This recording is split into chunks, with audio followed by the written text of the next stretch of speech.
Hello to you all. I hope these messages find you well. I don't feel as though I'm entering a channeling today. But what I do know is that I have quite a number of channeled messages in my notes that I need to share. And just, I feel what is important information. Things have been very busy on my side. And so I think you can consider this audio more like a postcard from abroad, from a friend or relative, sharing like experiences and things I've seen on my tours after being away for what feels like quite a long time. I've drafted my talking points, and I've actually gathered quite a bit of these without realizing, because I'm used to getting visualizations and then entering a channeled message, but I haven't had the space. But the quality of the information that I've received, I've already been applying to my life, and that's why I feel it's important to share it. There's been a lot of reflecting on the journey of pyramid energy, lessons of Christ consciousness, and the state of the world versus the state of the individual. And especially at this current time, we are entering, it feels like, Scorpio season very soon. And just last week, we found a scorpion in the house. You know, when I was called to see the scorpion, I was conflicted. I was scared and excited at the same time. It was like a bzzz. Because I know that scorpions represent death. I've actually written here, I don't know about you, but we had a scorpion in our house. This has never happened. A friend of mine and her husband woke up to one in their bed recently. It stung him 3 times. Scorpions represent death. They are a strong omen of the important transformation that might bite, but it will be worth it.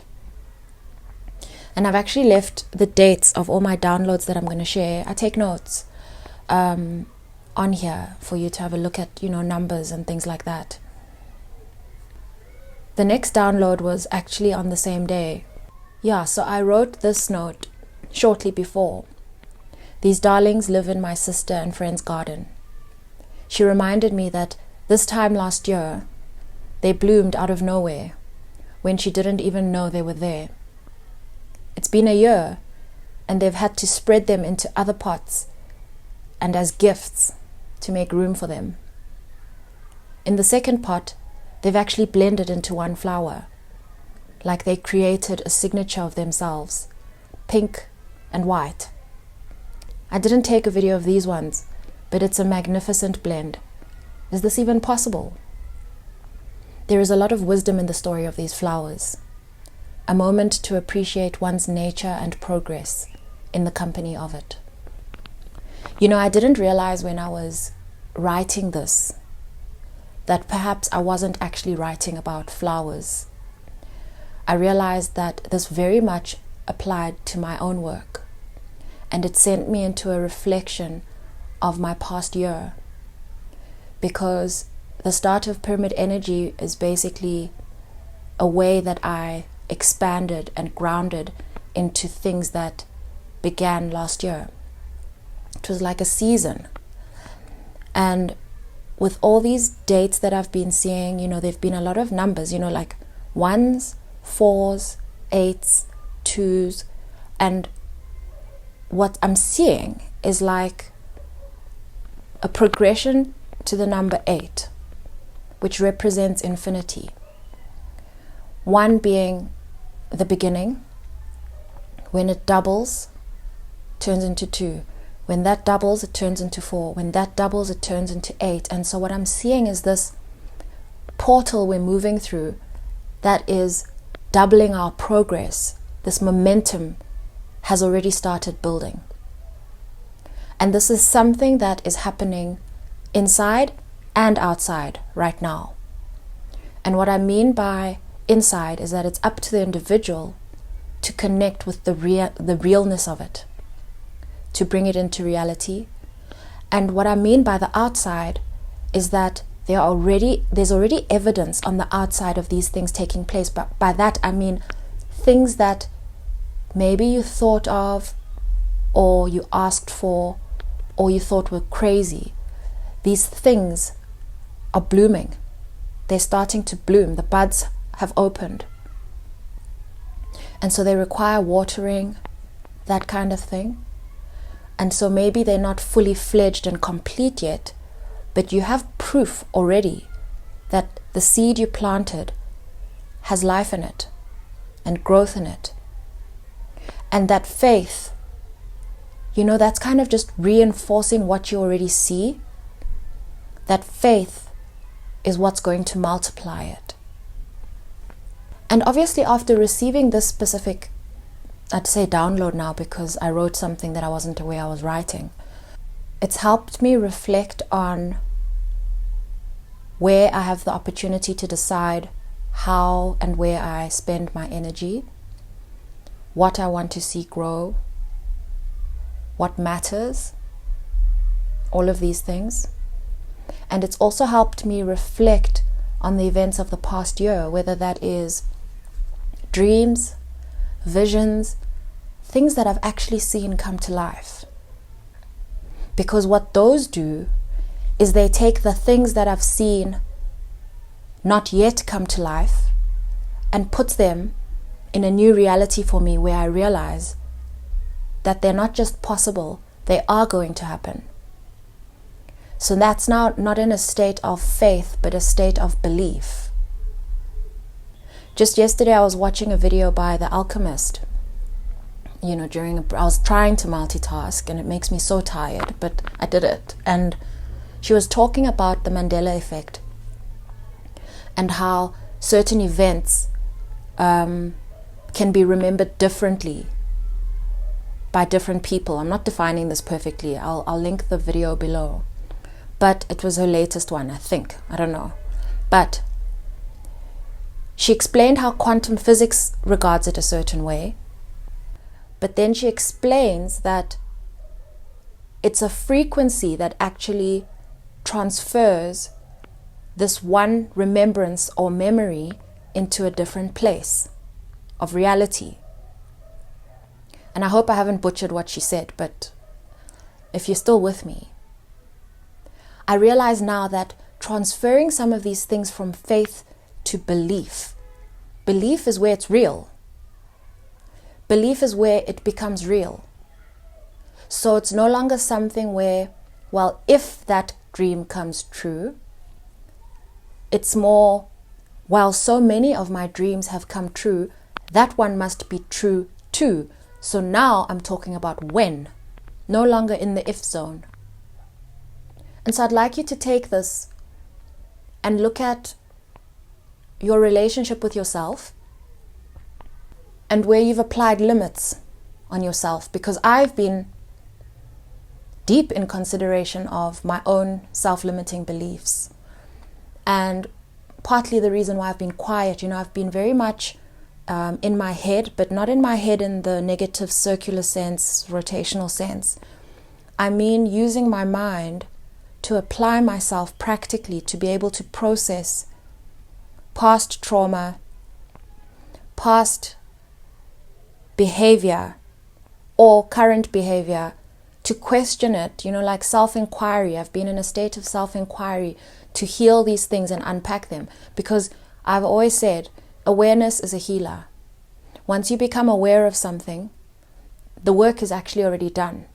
Because once you're aware of it, and if you have a dedication to truth, then if your truth is real to you, your awareness means you're healed.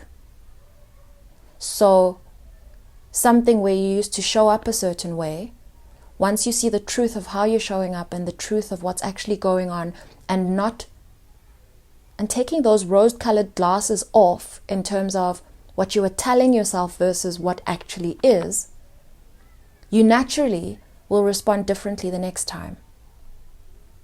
This next download I received last night. And what actually happened was I was lying in bed, very tired after completing a deadline, and my ear started doing this very uncomfortable, like, sound. It like, I want to say my ear groans, like it's got that energy where I can't ignore it. If I'm listening to something, it totally interferes because I can't ignore this feeling that's in my ear. And it's not that, it's not that sound. It's not that frequency sound. It's like, you're not allowed to use your ears unless you listen. And then if you ignore your ear, then remember that you're making a decision to ignore guidance. So it makes me stop everything. And it generally doesn't happen if I have company, or, you know, if my kids are wide awake. It actually happens generally when I'm in bed and at rest, which also tells me that Spirit knows my time. Spirit knows my pressures. Spirit knows when I'm alone and when I'm busy. And so Spirit wants me to hear Spirit. And so it doesn't matter how tired I am. It doesn't matter how many things have gone wrong in the day. When I feel that sound, I stop and I listen. It's become familiar now. And I haven't had it for a while, or maybe I've ignored it for a while, I don't know. But I had it last night, and this is what I wrote. Write down your concerns. Diarize dates you want things to happen by. Don't be afraid of being specific. We are going to help you put this together. Be careful of allowing other people to dictate your wishes and your concerns. This is dangerous because they don't know your heart and your needs. We are going to astonish you. You see, this was my favorite part. And then I heard, "You're welcome." And for me and I put the smiley face in that moment, because for me, firstly, I was reminded to remember to be grateful. To remember to be grateful and not take guidance for granted. Be grateful. And the other thing was, like,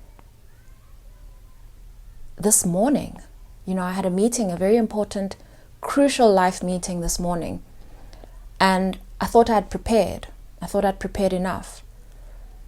But after the meeting, which may result in another meeting, you know, after this meeting, I remembered this message, because this was at midnight last night. I remembered this message and I looked at it and I was like, wait a minute.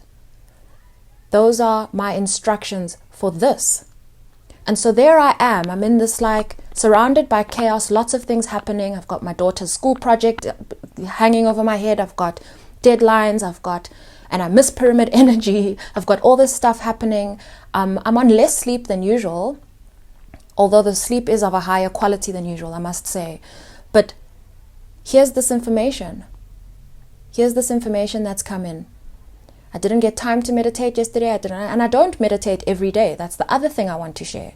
I'm going to get to this section. It's titled "Opening the Channel to Christ." I'm going to get to this section where I expand on these rules that we put on ourselves. But here's the message, because I'm sharing this. This is the one that probably drew me here the most today. I'm sharing this because somebody needs this information. Somebody needs these instructions. Another thing that's been on my heart that I've been it's been coming through, is around all of these changes that are happening in the world right now. It's like the energy is heightened. Things are intense. And even those of us who do a lot to nurture peace in our lives and our hearts, the stuff, you can't ignore it. You can actually feel it even if you don't focus on it. But I believe the reason we can feel it is because on the other side of that, it's reflected by quite an intense personal state and personal energy. And it's never been more clear to me, ever. Like, it's never been this clear to me, that the state of the outside world is very much aligned, synchronized with the state of one's personal world. And so that means, if something is a reflection of another thing, if I've already seen this, that brings to the surface how I see a lot of things. For example, the natural disaster. There's been a lot of conversation around Hurricane Milton. There was the pre-discussion and the panic that was caused, and obviously everything was very unfortunate, and they still have my compassion. However, the media blew it up way beyond what was needed. Maybe. And again, very easy to say from my end of the world. Very easy to say. But one of the things I've been learning about just these conditions and what's been happening and all of these things going wrong, it's yin and yang. It's both ways. As things are going wrong, we may be missing a lot of the things that are coming right. And I've written here, it also provides me with a lot of perspective in terms of these natural disasters and even war around the world. This is life. I'm not saying embrace it or ignore it. I'm saying that just as I accept natural disaster and war as nature's response to karma, not necessarily directed at the victims, but purely the nature of nature. Just how when things go terribly wrong with my body, that does not mean I directly hurt my body, but that my body needs to react in some way to bring my attention to a problem. It might hurt me, but it's a balancing. It's a force that is created to incite a reaction, to bring about change. Its abruptness is a reflection of its source. Its position and location may not be. And this reminded me of the story of Moses. Also just as I was reflecting on the hurricane. And the hurricane for me is also just a metaphor now, a symbol of these natural disasters that affect so many people, innocent and guilty. I mean, this is, again, it's not selective. That's not how nature works. It's not selective. Where where Pharaoh's son dies in the plague was not his fault, but he died.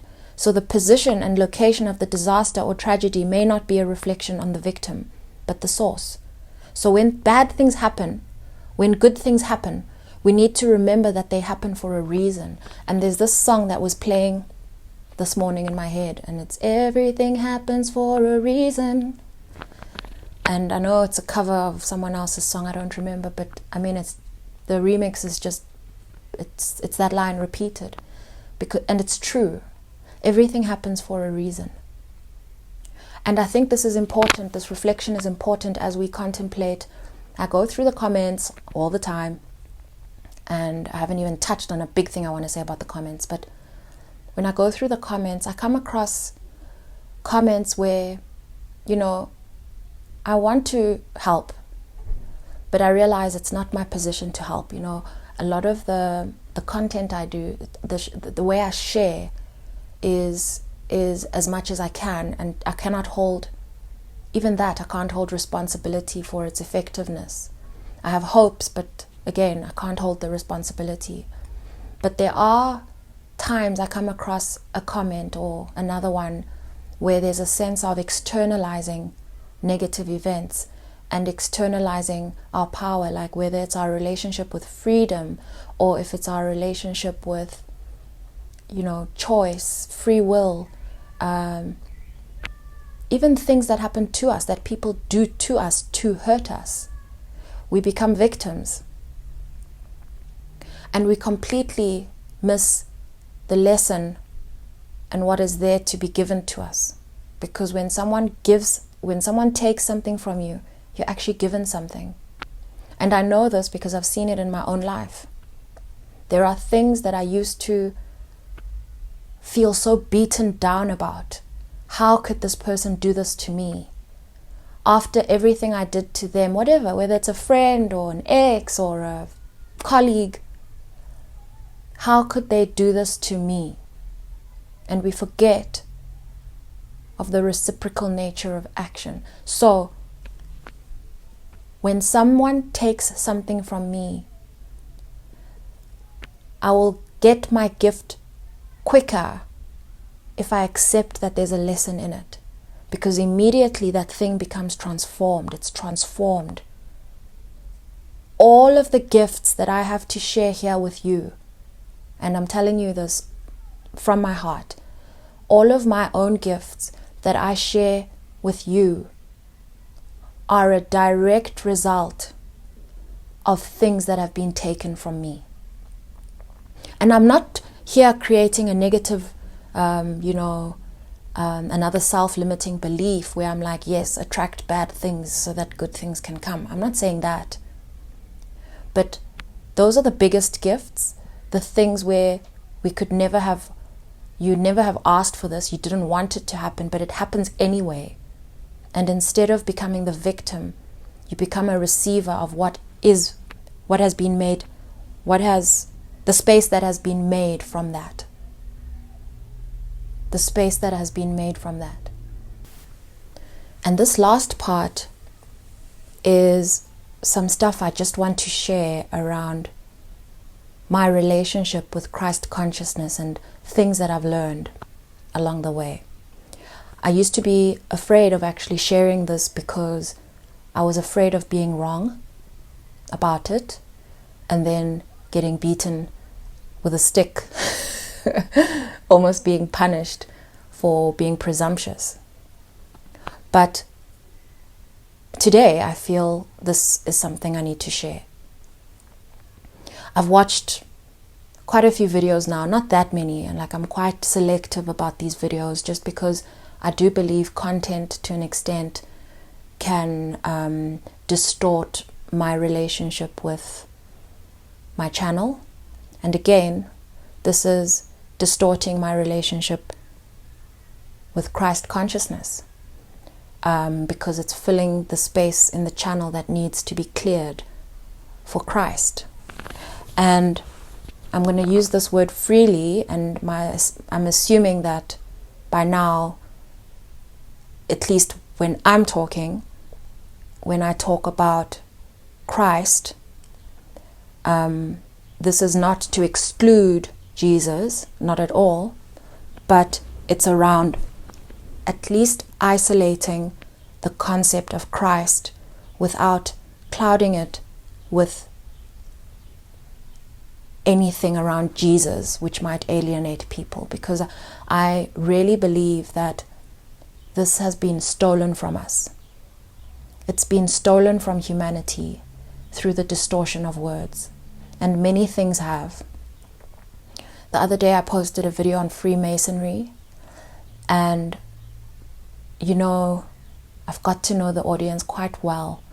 And obviously I will not know everyone because some people don't comment and some do comment and some comment once and some many times. But there's this energy, and it's a beautiful energy on the whole, and altogether it's a beautiful energy completely. But there were a number of knee-jerk reactions and very decided opinions around Freemasonry. And for me it was like a flashback to when I posted the Christ consciousness video. The Christ consciousness one, Jesus is returning, is what I called it. I came out of nowhere. That information for me came out of nowhere. And there was so much wisdom in there, and reactions were twofold. There were people that are very familiar with all of this information, and there were people who have been alienated through religious trauma, and lots more in between.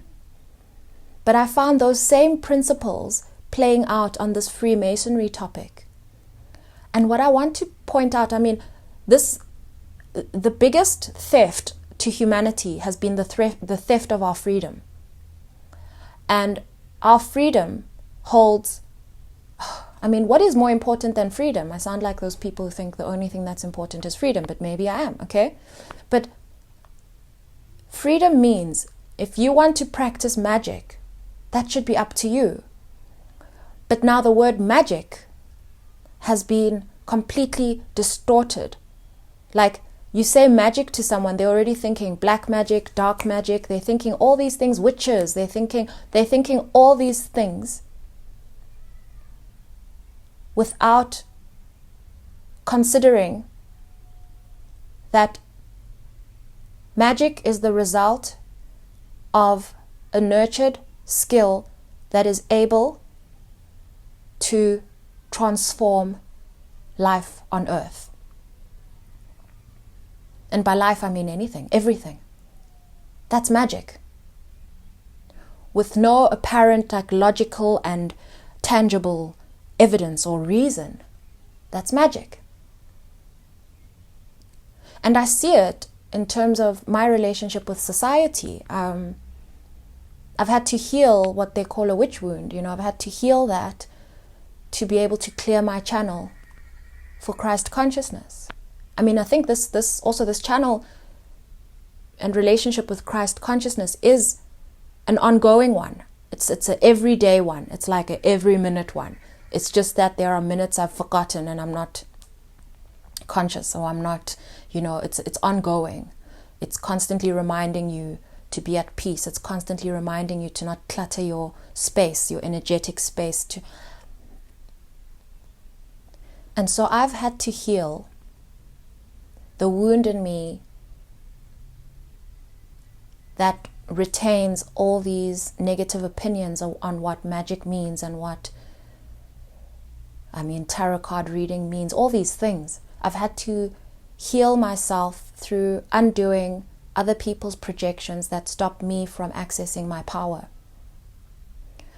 I've also had to heal my religious trauma to a large extent because it blocks me from accessing the wisdom and teachings of Christ. And these videos I've watched on alchemy, the Philosopher's Stone, Freemasons, the teachings of Jesus, all of these topics are completely drowned in controversy, conspiracy, negative opinion. I don't, they, they do this, they do that. They're alienating us from our power. And when I look at my journey, take a step back and listen to these various teachings, sometimes you come across a gem of a video that is purely about the topic and doesn't talk about a lot of the things where you lose the point. But there are so many overlaps. And I believe that these overlaps are the truth that help us to access our power. The language is different. I saw on the one on the teachings of Christ, it does talk about Christ consciousness and Jesus, and it doesn't refer to the chakras. It refers more to the magnetic field around us and the information that's in it, and the need to keep that clear and keep our own relationship with that clear. So it sort of takes Jesus out of the topic and gives you the information, which dates back to Egyptian times and lots of stuff and it's like these things overlap. So whether it's called a chakra or whatever doesn't matter. What I've found is that what's most important is our relationship with ourselves. And what that means is any negative self-talk clogs your channel. Any self-judgment clogs your channel. Traumas, unhealed traumas clog your channel. And this doesn't mean, when I say clog, I don't mean totally blocked, because like I said earlier, somehow spirit has a way of coming through. Especially where it's critical. Spirit has a way of coming through. You just have to keep your heart open. But people will impose their ideas of the truth on you. So that by that I mean, I've even seen comments here around, don't drink toxic things, don't partake in toxic activity, Or there's lots of stuff. And I'm not encouraging unhealthy behavior and unhealthy habits. That's not at all what I'm encouraging here. But rather, what I'm realizing through my own journey is that eating unhealthy food isn't what's unhealthy. What is unhealthy is eating food that I think is unhealthy. Why? Because as I'm eating it, I'm eating unhealthiness. Do you see how that's got nothing to do with what another person deems as unhealthy? That's got to do with me. And so if I have a plate full of colorful vegetables and I'm like, oh yes, color, get in my belly, that's good for me. But also, if I happen to have a gin and tonic with a thing of mint, a sprig of mint coming out of it in a beautiful straw, or mojito, whatever it is, again, that's got nothing to do with anyone else. That's got to do with me. Now, if I have a guilty relationship with alcohol, and that's my own guilt, that's not good for me. That's not good for me. And as Hunze, I do know that there are certain things I do that distance me somewhat from Christ. There are things I do. However, I'm aware of it. I'm allowed to just be. I am. And I give that to myself. And so in that moment, whatever I'm doing, if I'm indulging in something, I'm there. I'm present for it. It's good for my heart. It's good for my feelings. It makes me feel like I'm living. There are many things that make me feel like I'm living. I'm just saying again, let's not berate ourselves based on things that other people say are bad. And it may be, let's say, that alcohol is unhealthy. Let's just put it like that. Alcohol, whatever it is. I'm just using alcohol because my mother might listen to this video. So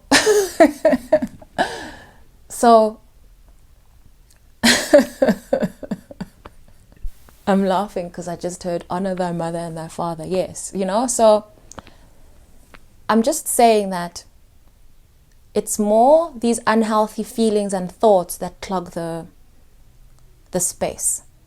It's not the substance as such, and it's not the so one should rather grapple with, why do I feel this is not good for me? You're more likely to get rid of that thing by tackling it from that direction. And while you're unable to tackle it, and I think maybe then I'm speaking to addictions. Let's go there because it's coming up for me now. One is more likely to deal with an addiction if they ask themselves, why? Self-inquiry around, why do I think this thing is bad? What do I feel it does to me? Those kinds of questions. I don't have all the questions right now. Rather than, I must stop this, it's bad for me. You've created no room for your relationship with it. It's like rejecting.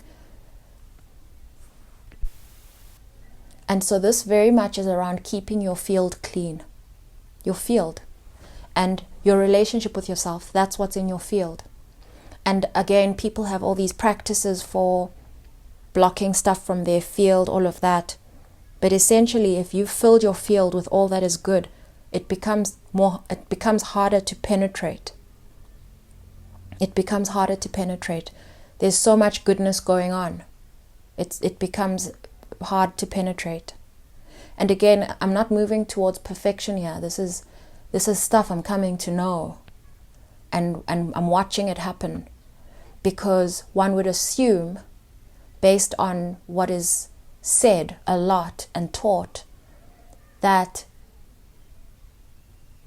given that I am not perfect, I would not be able to have my channel open. This is Christ consciousness. And so naturally the healing goes on, it continues, it's never over. But If I am at peace with the things I do and the things I like and the things I love and my relationship with myself, even when a whole lot of things are so chaotic outside, if I'm at peace, my channel's open. My channel's open.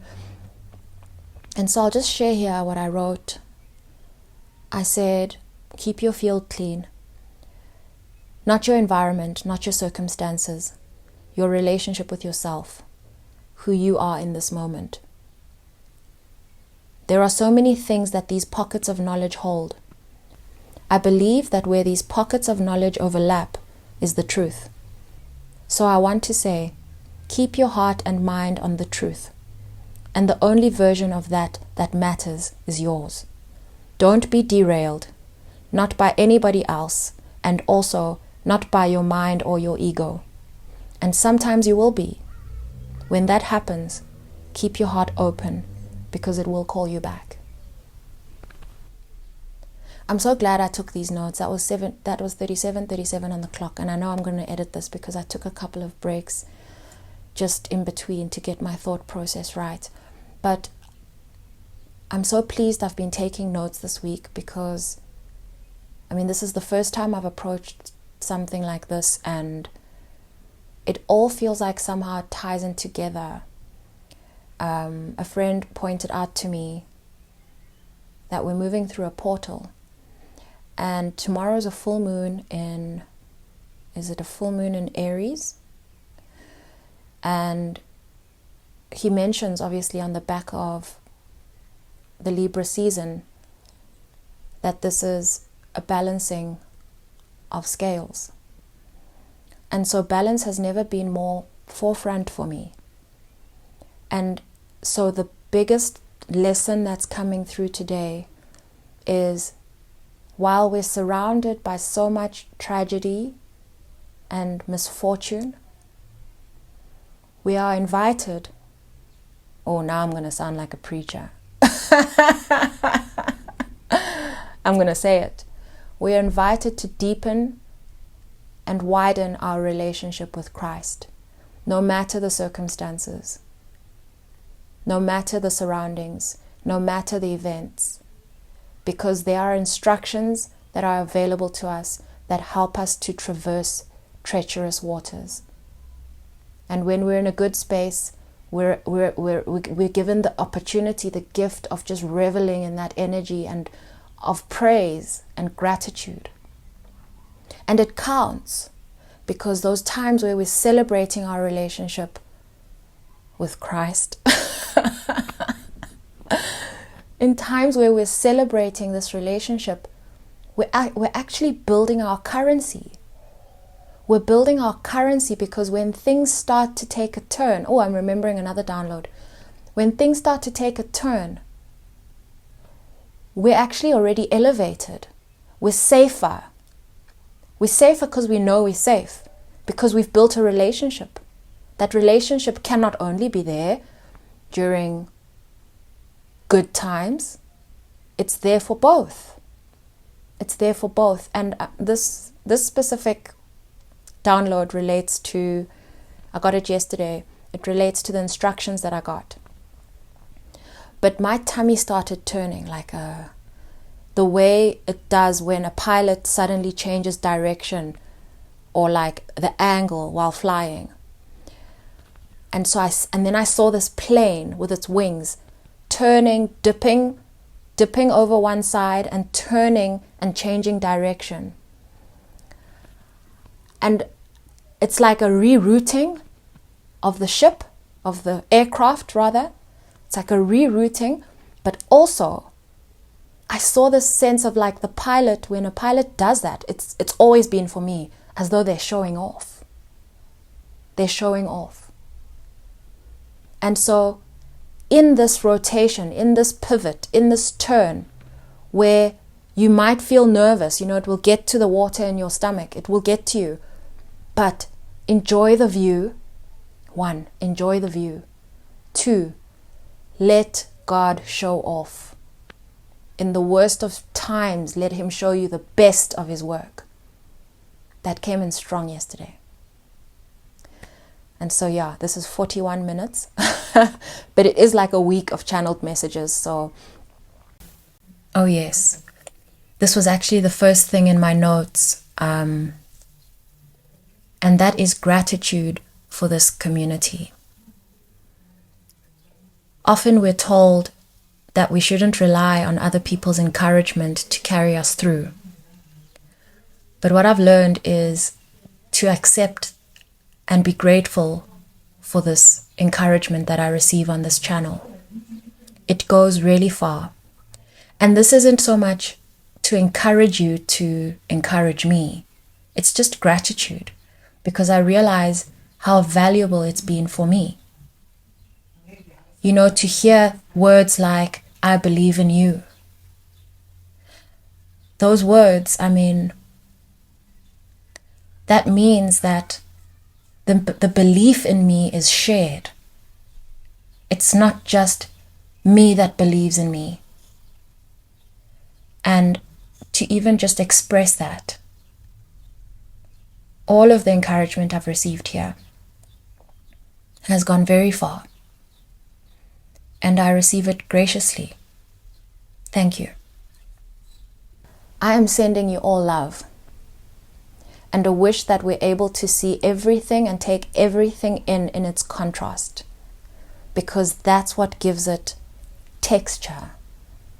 It really is.